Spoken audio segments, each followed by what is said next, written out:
जय हिंद। बहुत ही महत्वपूर्ण टॉपिक है शिक्षा का अधिकार अधिनियम 2009 आरटीई एक्ट 2009।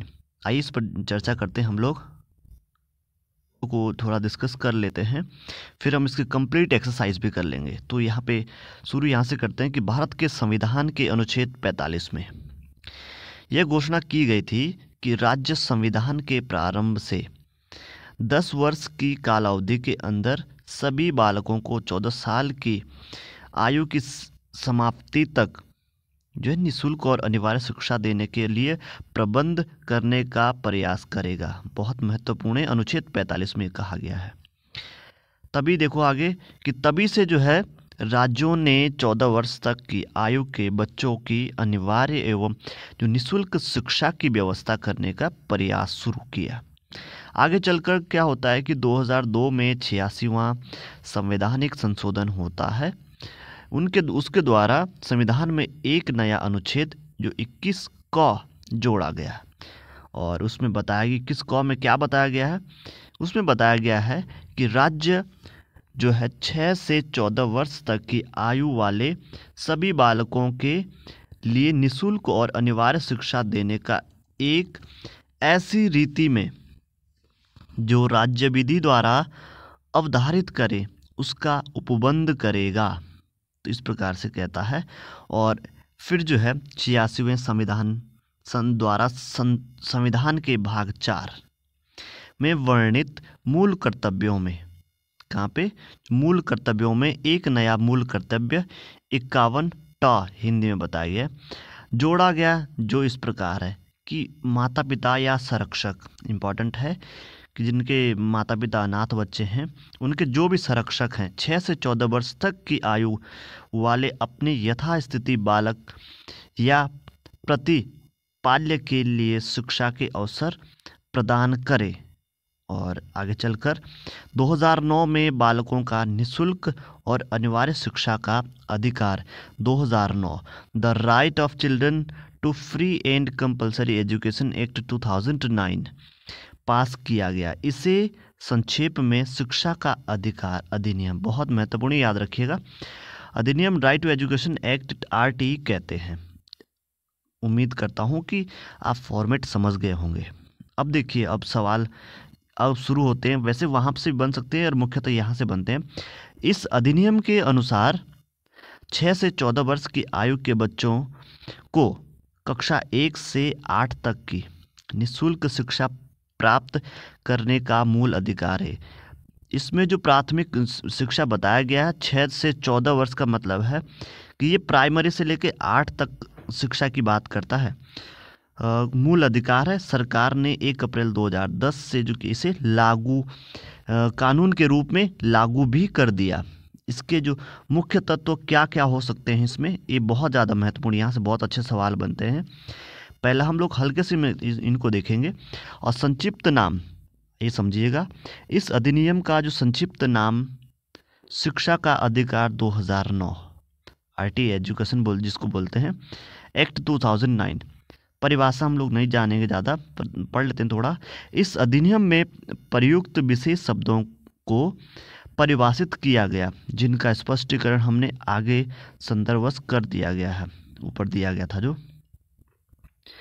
अब तीसरा दिया इसमें, तीसरा पॉइंट कि निःशुल्क और अनिवार्य शिक्षा का बालक का अधिकार 6 से 14 वर्ष की आयु के प्रत्येक बालक को प्रारंभिक शिक्षा पूरी होने तक किसी आसपास के विद्यालय में निःशुल्क और अनिवार्य शिक्षा प्राप्त करने का अधिकार होगा। यहाँ पे समझिएगा, बच्चों को निःशुल्क और अनिवार्य शिक्षा का अधिकार अधिनियम 2009 के प्रमुख प्रावधान क्या क्या हैं वो बताया गया। इसमें नोट करके बताया गया, बहुत ज़्यादा इम्पॉर्टेंट है कि प्राथमिक शिक्षा में प्रथम, ये जो मैं बात कह रहा था, प्रथम कक्षा से 8वीं तक की शिक्षा की शामिल की गई है। प्राथमिक का मतलब इसमें सिर्फ प्राइमरी से नहीं है। और अब हम आगे बढ़ते हैं इसमें, और ये इसमें पॉइंट दिया है, सब पॉइंट इसका। अनिवार्य शिक्षा सरकार का दायित्व है कि क प्रत्येक बच्चे को निःशुल्क व अनिवार्य शिक्षा उपलब्ध कराएंगे गवर्नमेंट, सरकार, राज्य जिसको बोलते हैं, और अपने क्षेत्राधिकार में 6 से 14 वर्ष तक के बच्चों का रिकॉर्ड रखेंगे। और ग बताया गया है कि अपने क्षेत्राधिकार में प्रत्येक बच्चे के प्राथमिक शिक्षा में प्रवेश, उपस्थिति व समाप्ति को सुनिश्चित करेंगे। शैक्षणिक कैलेंडर निर्धारित करेंगे धारा 9 के तहत। और अब आगे बढ़ते हैं। बी बताया गया इसमें कि माता पिता या संरक्षक का दायित्व, उनका क्या दायित्व है कि अपने बच्चे को नज़दीकी विद्यालय में प्राथमिक शिक्षा उपलब्ध कराना धारा 10 के तहत बताया गया है। और ख इसमें बताता है कि बच्चों को 6 वर्ष की आयु पूर्ण करने से पूर्व स्कूल यानी कि प्री स्कूल पूर्व शिक्षा की आवश्यक संस्था सरकार आवश्यक जो व्यवस्था है वो सरकार करेगी, ये दायित्व है सरकार का। और धारा 11 में बताया गया है। और इसके बाद देखते हैं विद्यालय व शिक्षकों का दायित्व क्या है। फिर उनका है कि अधिनियम के उद्देश्यों के लिए विद्यालय जो है क्या करेगा कि प्रवेश दिए गए सभी बच्चों को निःशुल्क व अनिवार्य शिक्षा देंगे। किसी प्रकार का कोई शुल्क, कोई परीक्षा नहीं लेगा एडमिशन के, खैर उसमें अभी अब बात करेंगे। जिसमें 25% कमज़ोर और वांछित वर्ग के बच्चे शामिल होंगे, धारा 12 में बताया गया है। अब यहाँ समझिएगा, सवाल ये सारे बनते हैं, आप इसको एक से दो बार अगर सुनेंगे वीडियो को फिर अच्छा हो जाएगा आपका। अब वर्तमान में सर्व शिक्षा अभियान के माध्यम से बच्चों की जो प्राथमिक शिक्षा की सर्वसुलभता की दिशा में तेजी आई है और अब शिक्षा को मौलिक अधिकार के रूप में व्यवहारिक रूप से क्रियान्वित कर प्राथमिक शिक्षा के सार्वभौमिकरण की संभावना और भी अधिक हो गई है। और इसमें आगे बढ़ते हम लोग। डी बताया गया है कि निःशुल्क और अनिवार्य शिक्षा का अधिकार 6 से 4 वर्ष, माफ़ कीजिएगा, हाँ गलत 14 होना था यहाँ पे, 6 से 14 वर्ष तक के प्रत्येक बच्चे को अपनी नज़दीकी सरकारी विद्यालय में प्राथमिक शिक्षा पूर्ण करने तक निःशुल्क और अनिवार्य शिक्षा का अधिकार होगा। इसके लिए उसे किसी प्रकार का शुल्क या अन्य खर्चे नहीं देने होंगे, धारा 3 में बताया गया है। और इसके बाद 6 से 14 वर्ष आयु का कोई बच्चा किसी विद्यालय में प्रवेश न होने के कारण प्राथमिक शिक्षा से वंचित है तो उसे उसकी आयु के अनुसार उचित कक्षा में प्रवेश दिया जाएगा। अगर बच्चा 8 साल का हो गया है तो ऐसा नहीं है कि उसको कक्षा 1 में रखा जाएगा, वो कम से कम कक्षा 3 में रखा जाएगा। जैसे 5 साल में अगर एडमिशन होता है क्लास फर्स्ट में तो 8 यानी कि 3 हो जाएंगे, कम से कम 3 में। और ऐसे बच्चे 14 वर्ष की आयु पूर्ण करने के बाद भी प्राथमिक शिक्षा पूरी होने तक निःशुल्क शिक्षा पाने के अधिकारी होंगे, ये धारा 4 बोलती है। और फिर ई दिया इसमें कि सरकार स्थानीय प्राधिकारी व माता पिता का कर्तव्य क्या है इसमें कि इस अधिनियम के प्रावधानों के अग्रसरण में सरकार तथा स्थानीय प्राधिकारी अपने क्षेत्राधिकारी के ऑलरेडी, जहाँ अब गलत दिया यहाँ पे ऑलरेडी पता नहीं क्या है, अलावा देना था, जहाँ विद्यालय नहीं है, इस अधिनियम के प्रभावी होने के 3 वर्ष के भीतर अपने क्षेत्राधिकार की सीमाओं में विद्यालय स्थापित करेंगे, धारा 6 में बताया गया है। अब देखिए केंद्र सरकार क्या करती है इसमें। केंद्र सरकार शैक्षिक प्राधिकारी की मदद से एक राष्ट्रीय ढांचा विकसित करेगी जो निम्नलिखित पर ध्यान देगी। किस पर ध्यान देगी? बच्चों का एक तो बहुमुखी विकास हो, और फिर संविधान में समाहित मूल्यों का विकास हो, और फिर अधिकतम स्तर पर मानसिक व शारीरिक क्षमताओं का विकास, और फिर है बालकों को बालक केंद्रित व बालक मित्रवत तरीके से। ये बहुत ही महत्वपूर्ण पॉइंट बनता है यहाँ पे कि निर्देशों का माध्यम जहाँ तक हो सके बच्चों की मातृभाषा में होगा, और बच्चों को भयमुक्त बनाना, अपने विचार स्वतंत्रता पूर्वक व्यक्त करने में मदद करना, बच्चे को कुछ बोलना है, और बच्चों की समझने की क्षमता का लगातार विश्लेषण और उसे उसकी सामर्थ्य पर लागू करना, धारा 29 ये कहती है। और इसके बाद समुचित राज्य सरकार प्रत्येक बच्चे को निःशुल्क व अनिवार्य प्राथमिक शिक्षा उपलब्ध कराएगी, ये राज्य सरकार का काम है। और नज़दीक में स्कूल की उपलब्धता सुनिश्चित करेगी और यह भी सुनिश्चित करेगी कि गरीब वर्ग का कोई भी बालक किसी भी कारण से प्राथमिक शिक्षा से वंचित नहीं रहना चाहिए। अब जानते हैं स्थानीय प्राधिकारी को और शिक्षा का अधिकार अधिनियम 2009 के अंतर्गत विद्यालयों एवं अध्यापकों के संबंध में प्रावधान। धारा 3 के अंतर्गत सभी बच्चों को अनिवार्यतः प्रारंभिक शिक्षा प्रदान की जाती है और किसी भी बच्चे से कोई भी शुल्क अथवा राशि नहीं ली जाएगी। बहुत ज़्यादा इम्पॉर्टेंट है ये भी, और यही पूछ लिया जाता है अक्सर। और धारा के अंतर्गत चिन्हित शाला से बाहर बच्चों को सर्वप्रथम उनकी आयु के अनुरूप कक्षा में दर्ज कराया जाएगा। जैसे हम बात कर रहे थे 8 साल का, तो कम से कम उसकी आयु के अनुसार, ऐसा नहीं कि उसको कक्षा 1 में रख रहे हैं। फिर धारा 5 के अंतर्गत क्या बताया गया है कि बालकों द्वारा विद्यालय छोड़ने पर उसे स्थानांतरण प्रमाण पत्र तुरंत प्रदान करने का दायित्व पाठशाला जिसको बोलते हैं विद्यालय के प्रधानात्मक का होगा, जो प्रधानाचार्य हैं उनका होगा।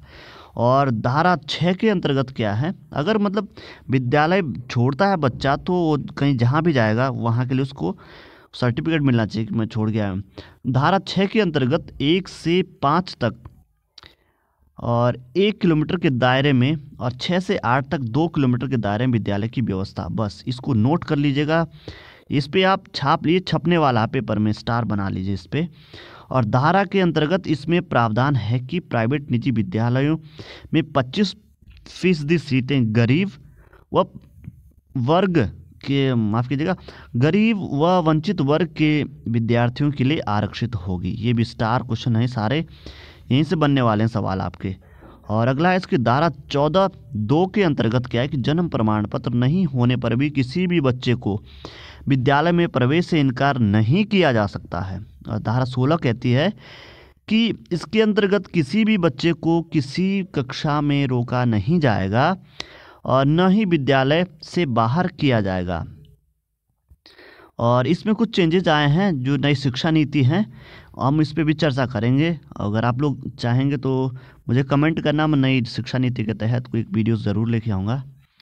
और धारा 17 के देखिए यहाँ पे ये कहती है कि धारा 17 के अंतर्गत विद्यालय में बच्चे को शारीरिक व मानसिक रूप से प्रताड़ित नहीं किया जा सकता है। और धारा 24 के अंतर्गत इसका मतलब यूँ समझ लीजिए, प्रताड़ित का मतलब न तो बच्चे को डंडे से, डंडे तो आप समझ रहे हैं, साथ ही साथ आप आंख भी नहीं दिखा सकते बच्चे को, कि डरा भी नहीं सकते, वो भी है प्रताड़ित का मतलब। धारा 24 के अंतर्गत विद्यालय के अध्यापकों के लिए भी अधिनियम में अकादमिक उत्तरदायित्व निर्धारित किया गया है। इसकी पूर्ति न करने पर अध्यापक के विरुद्ध अनुशासनात्मक जो कार्यवाही की जा सकेगी। और धारा 27 के अंतर्गत यह प्रावधान है कि एक शिक्षक को 10 वर्षीय जनगणना, आपदा राहत का कार्य व चुनाव कार्य के अलावा कहीं भी ड्यूटी पर नहीं लगाया जाएगा। ये भी नोट कर लें आप, स्टार छाप लें यहाँ पे, ये बिल्कुल छपेगा। और धारा 30 के अंतर्गत अध्यापक को बच्चे का लर्निंग रिकॉर्ड रखना होगा, बिल्कुल रखना होगा जी।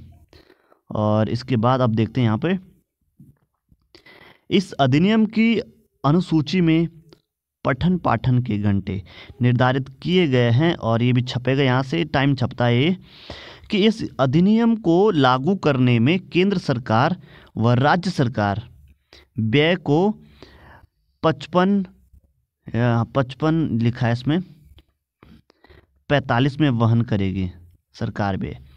अच्छा माफ़ कीजिएगा, हाँ 55:45 में करेगी। इसका मतलब कि केंद्र सरकार करेगी 55% और 45 में करेगी ये, तो 55:45 में वहन करेगी इसका, जो भी खर्चा आएगा। न्यूनतम कार्य दिवस शिक्षण, और ये पूछा जाता, अब यहाँ से ये छपने वाला है, वो भी छाप लिया 55 45।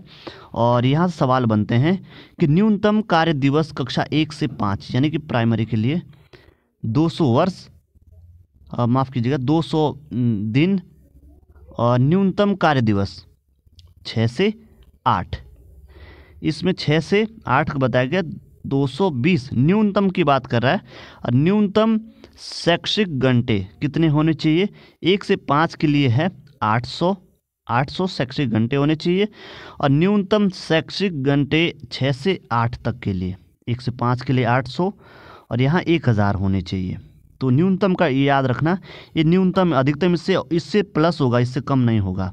तो बिल्कुल यहाँ से सवाल बनता है, बहुत अच्छे सवाल भी बनेंगे। और शिक्षण के लिए एक सप्ताह में न्यूनतम कार्य के 45 घंटे होते हैं, और जिसमें तैयार के घंटे भी शामिल होते हैं। अध्यापक को विद्यालय में बच्चों के आने के समय में 1 घंटे पहले आना और बच्चों के जाने के 1 घंटे बाद जाना होता है। बिल्कुल मास्टर साहब, आप याद रख ले, आप लोग बनने वाले मास्टर हैं, तो बिल्कुल ऐसा करेंगे आप लोग। और प्राथमिक स्तर 1 से 5 बताया गया इसमें, पर शिक्षक छात्र अनुपात क्या होना चाहिए? बस यहाँ से भी बिल्कुल सवाल बनते हैं। जो बता रहा हूँ इनको बिल्कुल आप कोशिश करना है, 1 से 2 बार अगर देखेंगे तो बहुत अच्छा हो जाएगा। 60 बच्चों पर 2 शिक्षक होंगे, यानी कि रेशियो क्या हो गया कि 30 बच्चों पर जो है 1। और ये बात कर रहा है, यहाँ पे लिखा है ऊपर प्राथमिक 1 से 5 पर। और यहाँ पे बताया गया है फिर कि 61 से 90 पर जो है 3, और 91 से 120 के बीच में 4 होगा। 121 से 200 बच्चों पर जो है 5 शिक्षक होंगे, और 150 से अधिक होने पर जो 5 शिक्षक व 1 प्रधानाचार्य होगा।